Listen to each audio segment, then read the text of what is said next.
Hey, there I go again. You're there. Yeah. Okay. Hopefully this time. It seems like it's after like 5 or 6 minutes, then it like dips back out again. I can't figure out why. Yeah. Okay, let's start from here.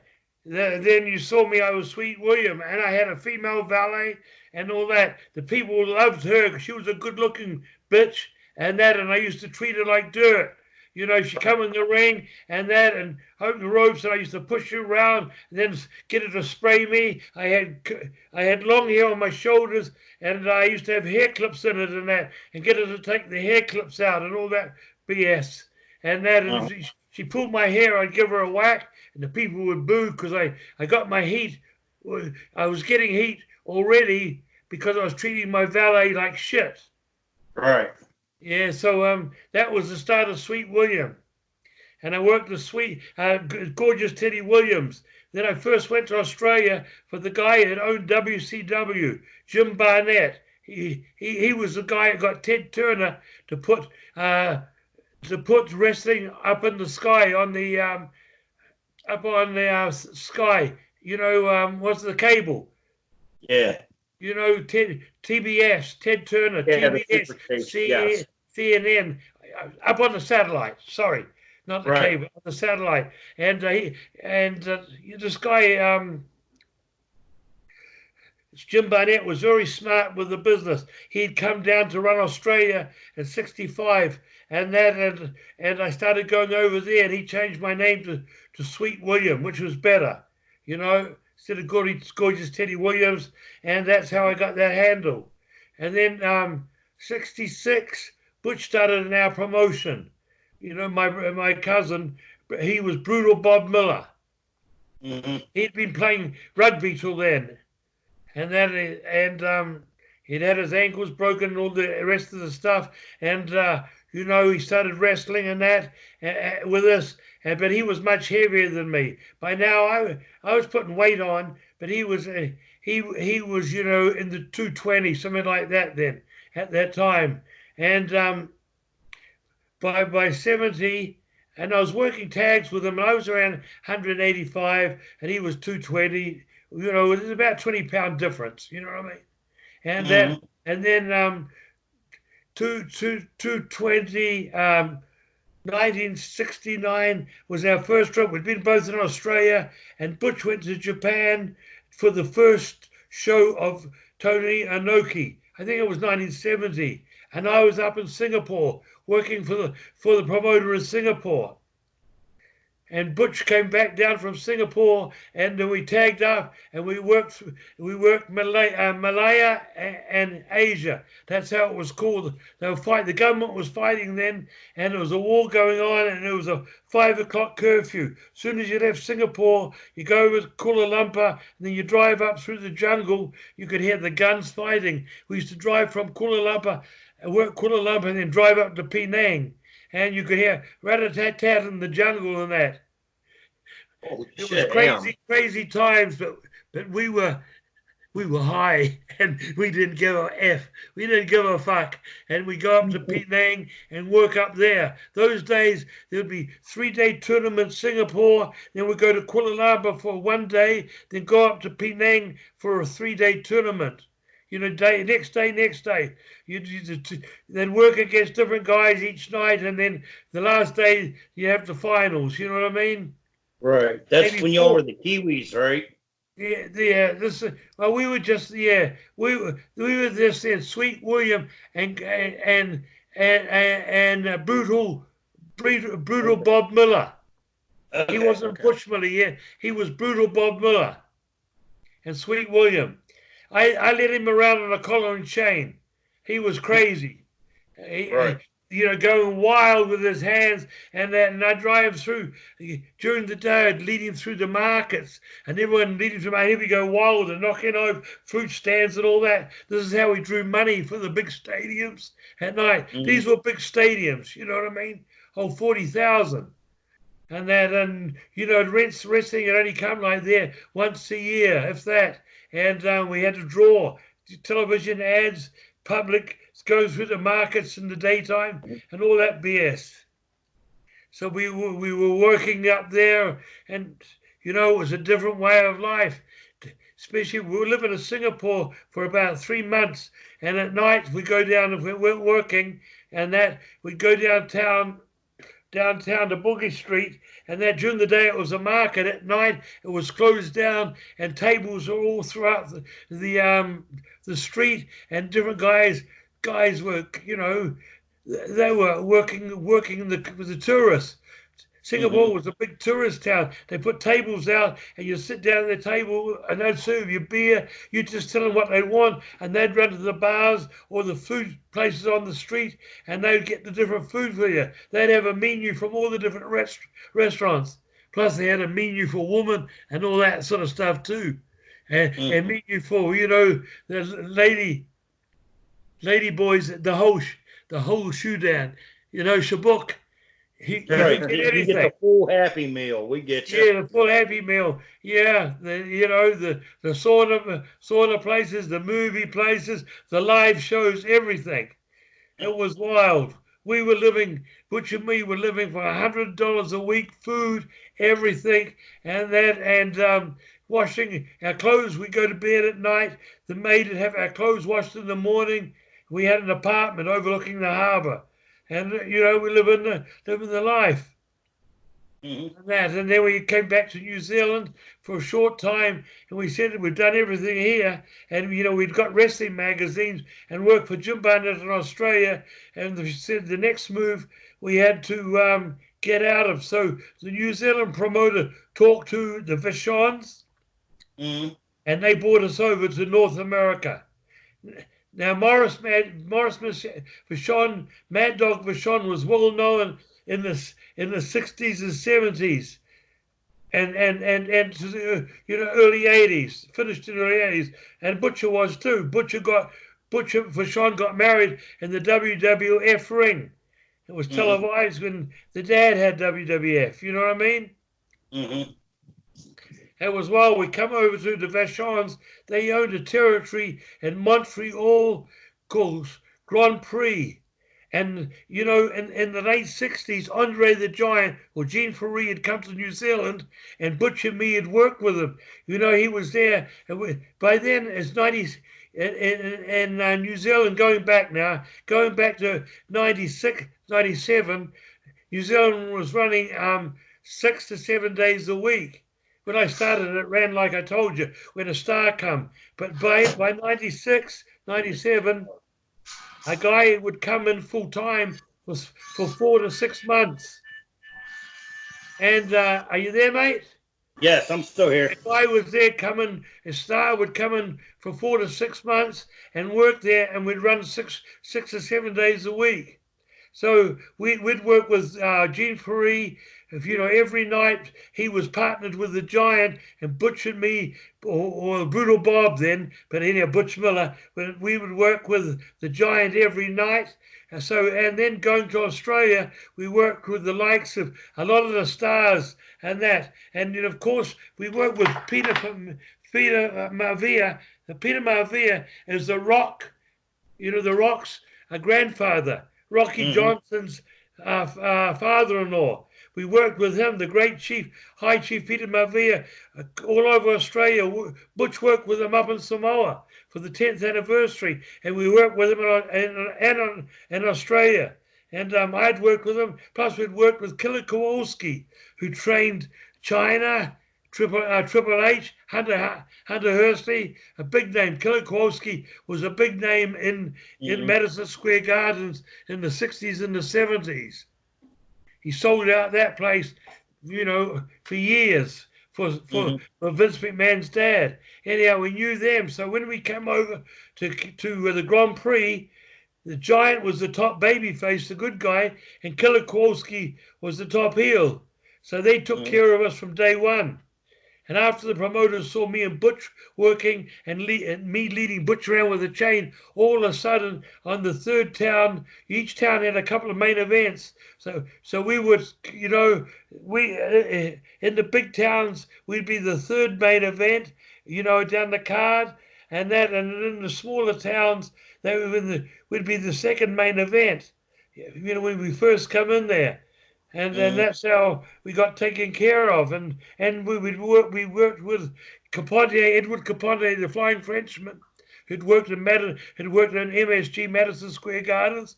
He'd be the Hey, partner of Butch, the Giant. or Luke, it happened again. Oh, there we go. We got you.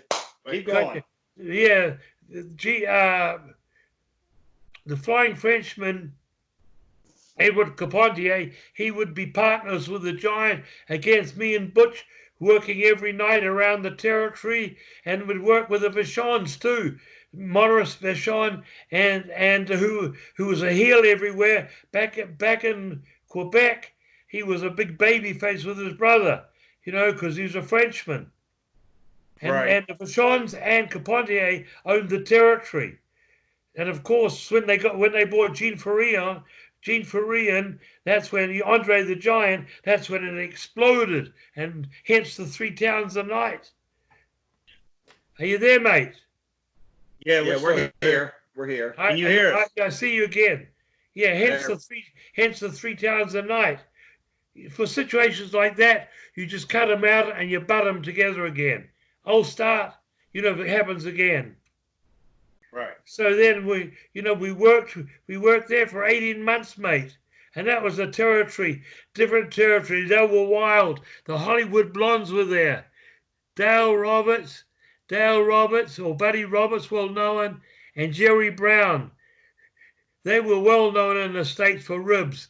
And they were playing ribs every night, mate. In the dressing room, they would nail guys, Halliburton suitcases, aluminium suitcases to the seats in the dressing room. The big board runners they have with the different lockers behind them. They would nail them down and bend the thing over. They would cut guys, the main event guys would wear suits. They would trim the legs off them.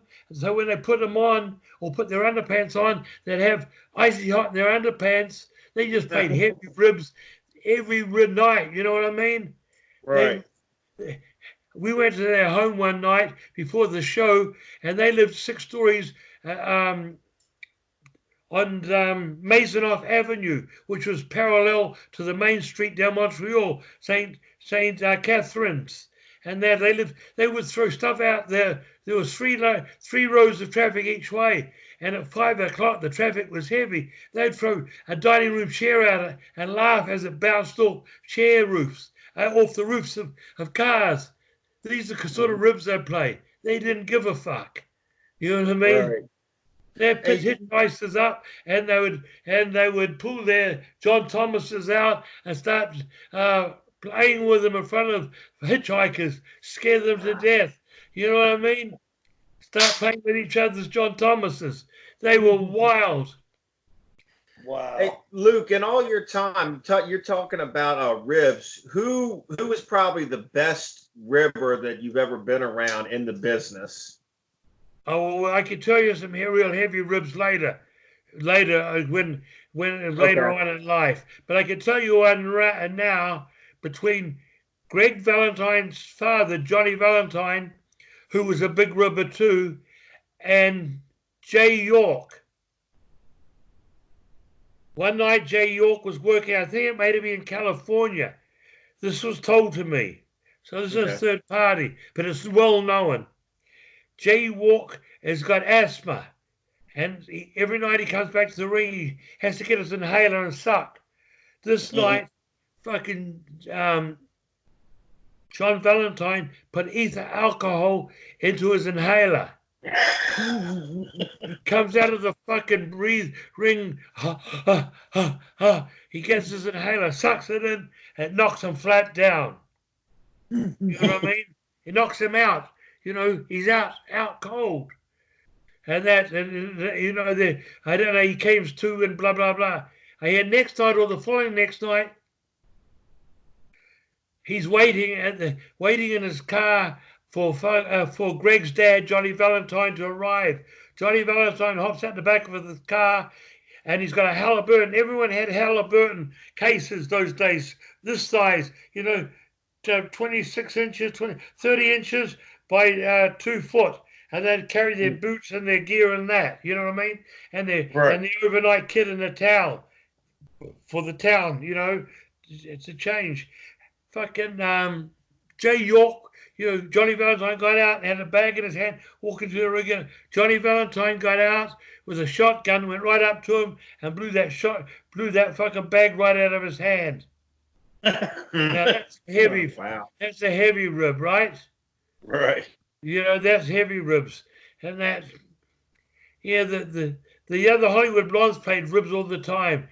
I can't tell you there's some heavy ribs they played, but if I got younger people listening to this, I can't tell them, but I can tell some in a minute. Anyhow, I'm still in Montreal, and after 18 months, they say to us, we have to start jobbing it out. Have to start losing to people and that. But, we can send you another territory and then bring you back in about 2 years fresh again, because we'll have all new baby faces here.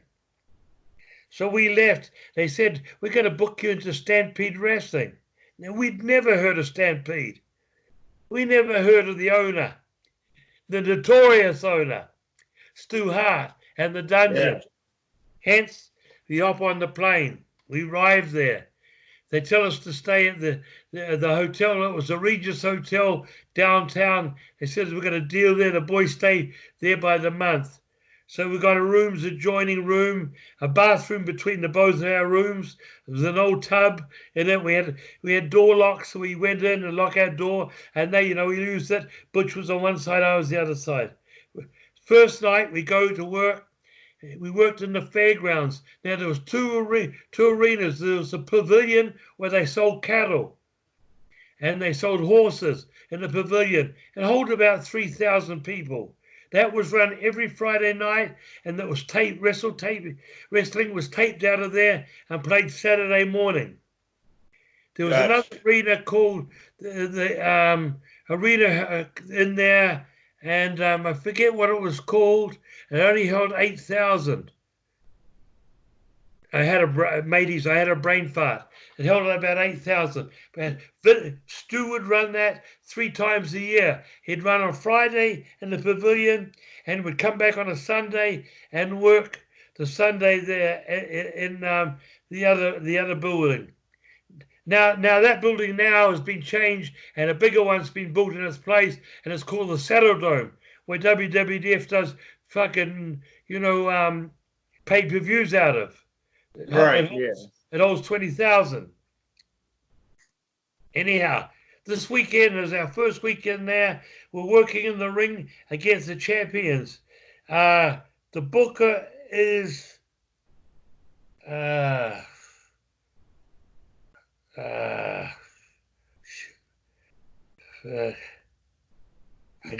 come to me in a minute. The Stomper, the Mongolian Stomper. He's about 260 pounds.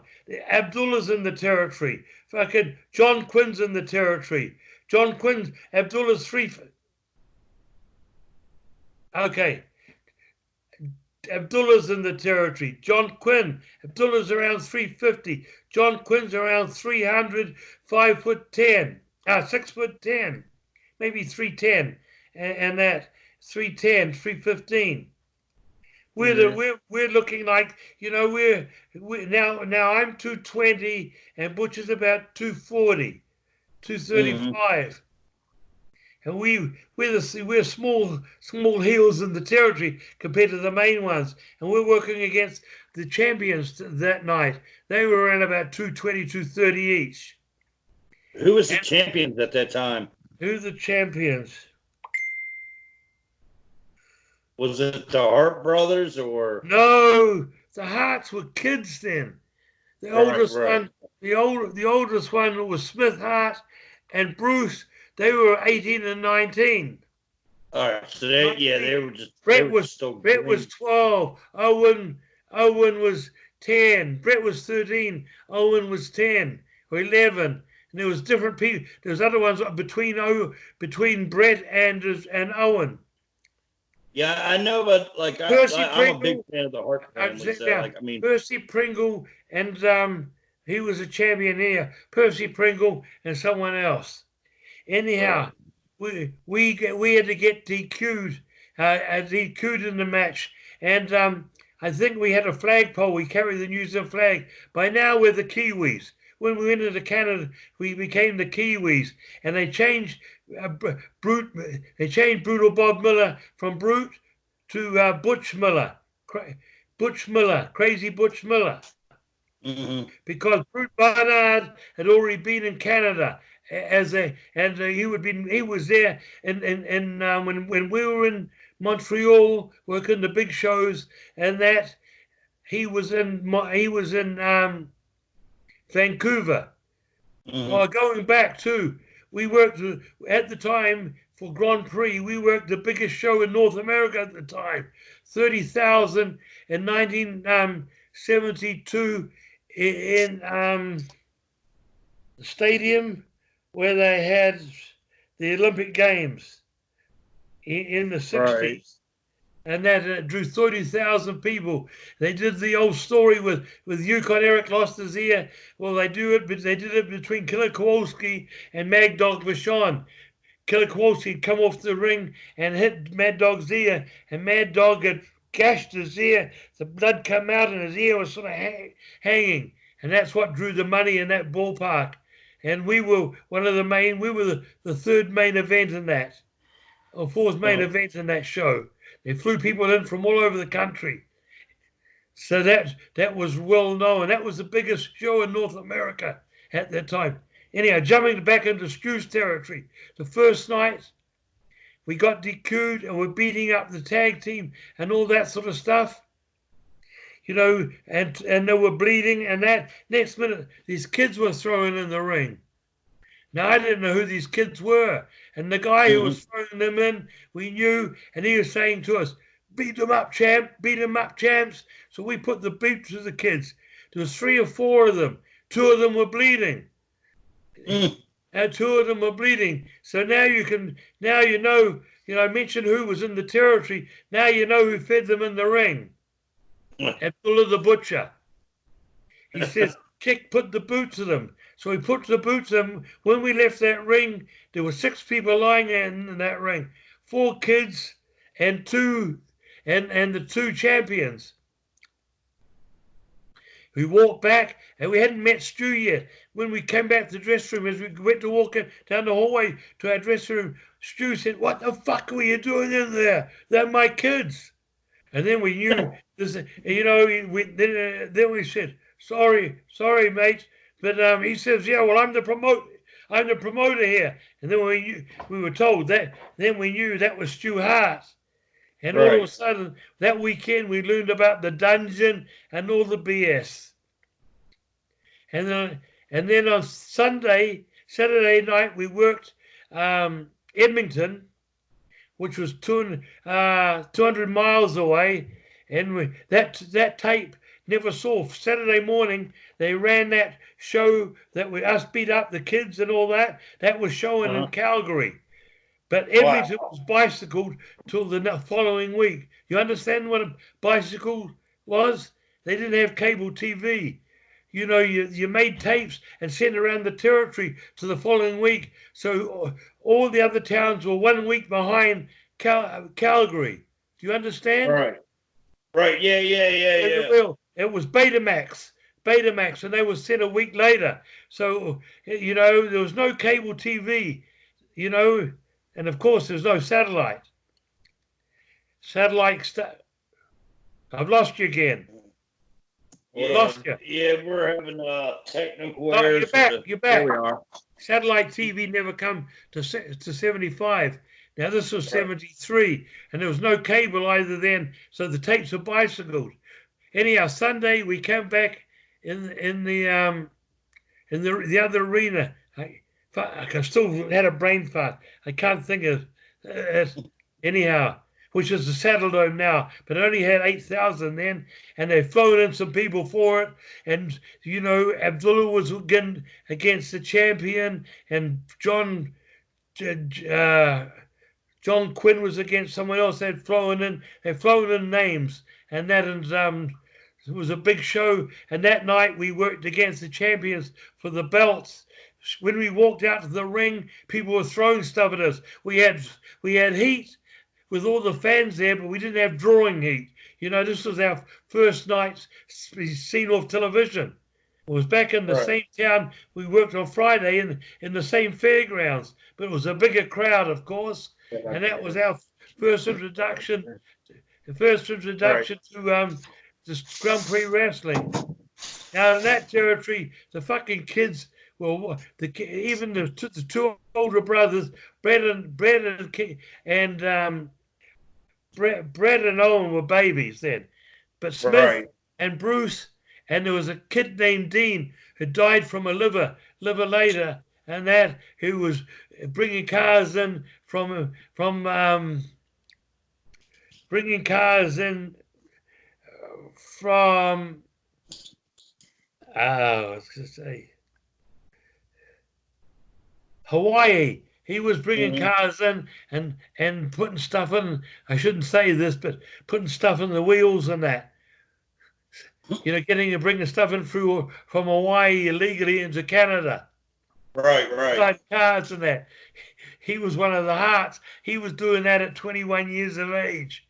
You know what I mean? And 20 years of age, Smith, who's dead now of cancer. Smith never worked a day in his life. He just ripped people off, did ribs and ripped people off all the time. Did a lot of ripping off people, setting up scams. And this is where I learned a lot of ribs, heavy ribs on the road through the Hearts. Yes, some wild ribs, like a guy from Minneapolis come in looking like Billy Graham superstar with the bow of feathers and all that, and the arts. He could talk, do a good promo, but in the ring he was the shits. But he talked the talk. He told everyone even the boys. He worked the boys. I've done this, I've done that. So the second week, the Hearts, while he's in the ring, the Hearts get a couple of little sachets about so. Look at this size. And they put icing sugar in them and put them in a sports car with a leather jacket pocket. So we leave the arena and you can all guess this straight away. We're leaving the arena and we're about an hour and a half away from town. About a half an hour out from Calgary, Smith has some of his mates in an LTD with a light flashing on the roof and suits, pull them over with fucking detective badges and everything. Stop the car, search the car, then get us all out. And it was snowing outside. You know, Calgary is fucking in the winter. Snow's heavy. You've heard about Calgary and the snow. Fucking, it's wild. You know what I mean? Right. And it snow's blowing and all that. Get out, and they pull the stuff out of the guy's little sachets. And the guy says, "I don't even know about it." They told us to get in the police car, and they got one other guy to drive our car. And they said, "We're coming back for you. The town's about 15 minutes out, and we're going to put these guys in court, and then come back for you." And they handcuffed him to a fence post out in the snow, and left him there. That's crazy. That's the last time we saw of that guy.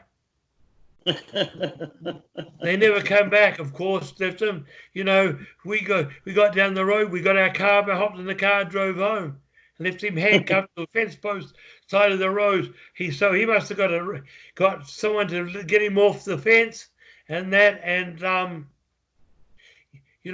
someone come down. Would cut the fence wire or something or other and fucking get off the fence. A truck driver most probably coming, with pliers, cut the road, cut the fence wire, got him off, and they got a ride back to Calgary, went to his hotel room, got his gear, and got a plane out the next morning. We never saw him again. And now here's another one played.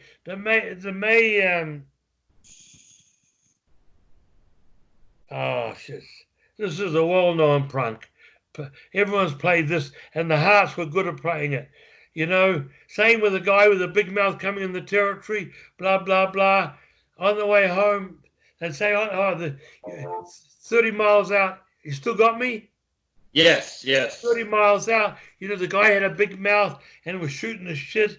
They'd book the kids would book the guys in, and the dad would look at them having the dungeon, and if they could go a wee bit, the dad would say we'd keep them. But if they had a big mouth and that, the kids would say, if they drew for a week or 2 weeks, they got them over and drew, and then the kids want to get rid of them, they'd play a heavy rib on them. And here's another heavy rib. Here's on another guy who had a big mouth. So after the show, we're heading back to, this was on a Friday night or something, we're heading back to Calgary, and 40 miles out, there was a town called, I can't even think of the name of the town in here. I'm going back to 1973. So, right. It was an oil town anyhow. Right. There was oil rigs all throughout town. And they told us, they told us in the dressing room, this girl was having a party there that night. Let's stop there. The Hearts were in the car. And they said, let's stop there for half an hour to an hour at the party. They'd set the party up, of course, with girls there. So we got there, blah, blah, blah. We're drinking, having a good time. And they're making sure that this guy who's drinking, getting drunk, they've got a girl come on to him and blah, blah, blah. And she lives there and that. And everyone's getting a bit merry. And it's around 2 a.m. She's got him back in the room, in the back. Right. And she's got him back in the room in the back. And she's in a bra and a panties. And she's got him stripped off. She's teasing him. Right? She's got him stripped off with no clothes on. Next minute, a guy charges into the bedroom and says, "Fuck, that's my wife." Pulls out a gun and fires into the wall. He's got a blank, of course, and fires into the wall with a blank. Of course, the guy's so fucking frightened, dives through the window, and he's gone. No clothes, fucking everything. Or he's grabbed something and gone out the window in the snow. And that's another one of the pranks, which they played on a lot of guys. Mm-hmm. So since you know all the Hart boys, Brett, a lot of people's been giving Brett a lot of crap lately. What is your opinion on Bret Hart? Well, I know Brett now because I came back. We left in 94 or 95 Calgary. We've been there from 93 to 90, started 95, because they promoted us in New Zealand to come back because you got television wrestling. So we went back there for a while, and then we worked there and that, and I worked in New Zealand, and I fell out with the promoter, and Butch and me stopped working for the promoter. I just went to Australia and went to Japan, and I bought a nightclub. But I still kept wrestling in Australia and Japan. And then in 79, 78, or 79, we went to work in Hawaii for the promoter in New Zealand. The New Zealand promoter had bought the Hawaiian promotion. And we went up to work in Hawaii and that. And we came back to it.